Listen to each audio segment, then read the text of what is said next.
Hello friends, good morning to everyone. आज हम लोग देखेंगे कि रेशनल नंबर क्या होता है। What is rational number. Rational number को हिंदी में हम लोग बोलते हैं परिमेय संख्या। और रेशनल नंबर होता क्या है, तो सबसे पहले हम लोग देखेंगे कि रेशनल नंबर होता क्या है। What is rational number.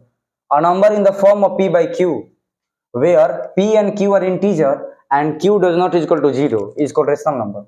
Rational number का मीन्स होता है कि परिमेय संख्या। और परिमेय संख्या होता क्या है, तो ऐसा संख्या जो p by q के फॉर्म में हो और p and q जो क्या हो, एक इंटीजर हो। इंटीजर मतलब क्या होता है, हिंदी इसका पूर्णांक हो।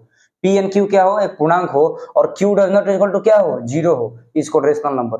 परिमेय संख्या होने के लिए किसी भी नंबर को सबसे पहले वो नंबर किसके फॉर्म में होना चाहिए, p by q के फॉर्म में होना चाहिए, पहला स्टेप। सेकेंड स्टेप क्या होना चाहिए कि वो नंबर क्या हो, इंटीजर हो। एक नंबर क्या हो, इंटीजर हो, मतलब वो पूर्णांक हो। और थर्ड क्या स्टेप होना चाहिए कि वो नंबर कभी भी q क्या हो, उसका 0 ना हो। रेशनल नंबर होने के लिए 3 कंडीशन होना चाहिए। फर्स्ट जो कंडीशन होना चाहिए कि नंबर क्या हो, p by q के फॉर्म में हो।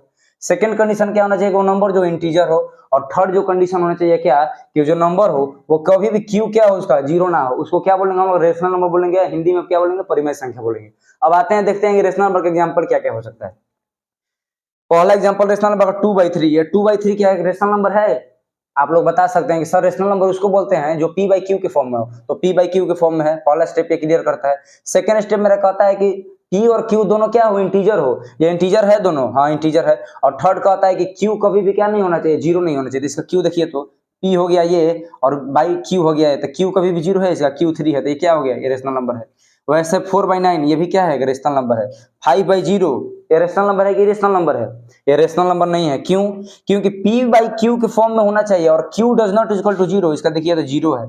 और q हम क्या बोले थे कि q कभी भी 0 नहीं होना चाहिए। तो q 0 आ गया तो ये कभी भी रेशनल नंबर नहीं हो सकता है। अगला एग्जांपल √16। √16 ये rational number and irrational number क्या है, ये परिमेय संख्या है क्या, परिमेय संख्या है। इसको हम जब रूट से बाहर निकालेंगे तो रूट अंडर √16 का रूट से बाहर जब निकलेगा तो क्या हो जाएगा, 4 हो जाएगा। और 4 को बटा में एक छुपा रहता है, तो 4/1 क्या है, एक रेशनल नंबर होता है। तो √16 भी क्या हो जाएगा, रेशनल नंबर हो जाएगा। अब देखिए √2, इसका हम लोग नहीं निकाल सकते हैं रूट, तो ये क्या हो जाएगा, ये रेशनल नंबर नहीं है, ये रेशनल नंबर नहीं है। अब आते हैं यहाँ पर 0.34 is a rational number. Yes it is a rational number. क्यों, क्योंकि 0.34 को जब हम लोग तोड़ेंगे तो पॉइंट हटेगा तो बटा में क्या आ जाएगा, 100 आ जाएगा। तो ये क्या हो गया, p by q के फॉर्म में आ गया। और q क्या बोले थे कि बाटा में कभी भी 0 नहीं होना चाहिए। तो 2 से जब कटाइएगा तो क्या हो जाएगा, 17 दूनी 34 या 50 दूनी 100। बाटा में 0 कहाँ आ रहा है, बाटा में तो 50 आ रहा है। तो 0.34 क्या हो जाएगा, रेशनल नंबर हो जाएगा। 0.3333 डॉट डॉट डॉट, इसका मतलब क्या होता है, ये बार होता है, ये बार बार रिपीट कर रहा है। तो क्या हो गया, ये इरेशनल नंबर है, इरेशनल नंबर नहीं है, इरेशनल नंबर है ये।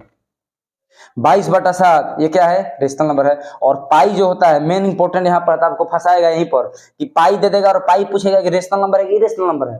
तो सब लोग सोचता है कि पाई तो रेशनल नंबर है। पाई का वैल्यू होता है 22/7 और 22/7 p by q के फॉर्म में है, p और q के फॉर्म में है। और p और q के फॉर्म में है और q does not equal to 0, इसका q भी 0 नहीं है। तो ये क्या होना चाहिए, रेशनल नंबर होना चाहिए। तो 22/7 रेशनल नंबर होगा, लेकिन केवल पाई पूछ देगा कि पाई, PIE, पाई रेशनल नंबर है कि इरेशनल नंबर है। तो आपको बताना है कि पाई क्या है, इरेशनल नंबर है, रेशनल नंबर नहीं है, अपरिमेय संख्या है। आया समझ में। तो आप लोग को बहुत ही बढ़िया समझ में आया होगा रेशनल नंबर क्या होता है और रेशनल नंबर का एग्जांपल में समझ में आया होगा।